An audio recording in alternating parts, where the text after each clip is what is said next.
Welcome to Curriculum Development and Inspiration.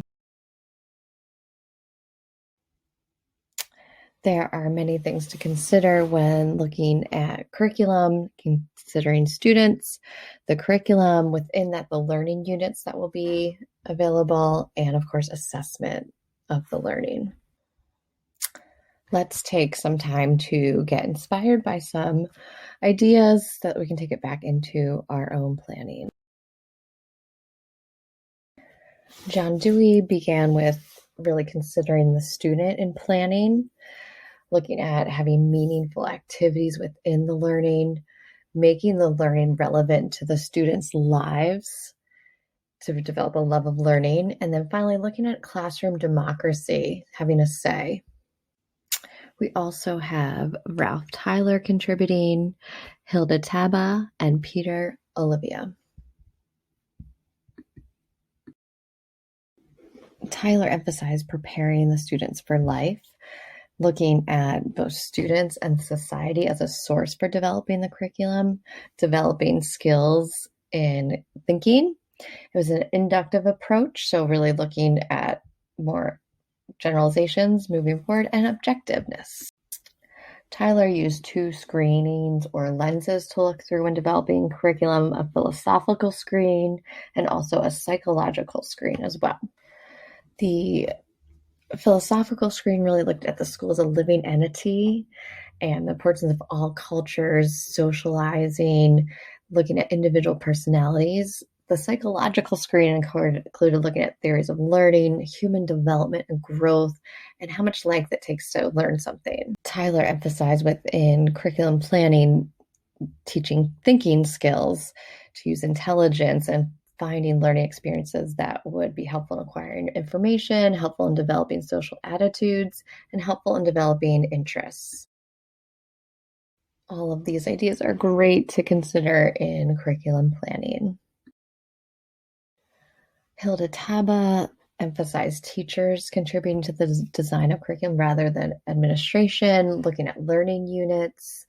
She used deductive approach. She started with specifics and then building to general design, and finally emphasizing behavior change. Taba was grassroots in believing that teachers should be involved in design rather than being handed down from administration. She thought that they could really look more at the students to design a curriculum that met the students' needs. In creating the learning units for each grade level and subject area, the first step was to identify gaps, deficiencies, and variances among students, and really to form objectives based on those and to organize the content so that students would be able to learn it efficiently. The steps for creating the learning units, implementing and evaluating them, that's the deductive approach, revising, determining the structure and sequence, and finally moving into school administrations holding in-services for teachers to learn the scope and sequence. Lots of opportunities for both teacher and student success within the Taba model. Now let's look at the Peter Olivia model.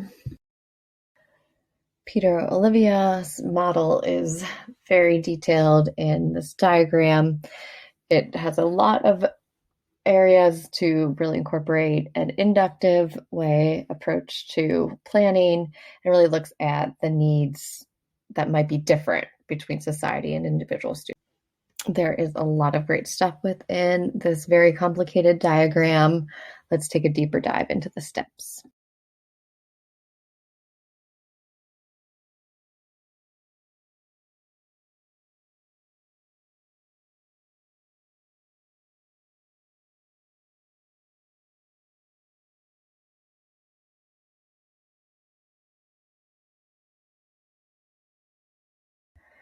The Olivia model is a step-by-step process, which has a lot of time spent in planning, evaluating within that planning, and then making modifications.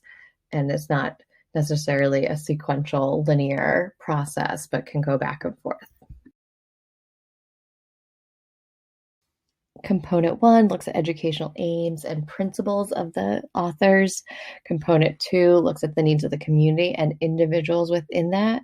Component 3 plans out the curriculum goals and includes an evaluation component. And component 4 looks at and plans curriculum objectives. Component 5 looks at the organization and structure.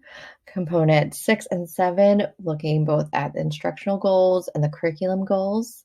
And component 8 really looks at the specific instruction objectives and how they're going to use it within a classroom of students. Component 9 selects the evaluation that's going to be used. Component 10, implementation of the strategies. Component 11 uses evaluation of the instruction.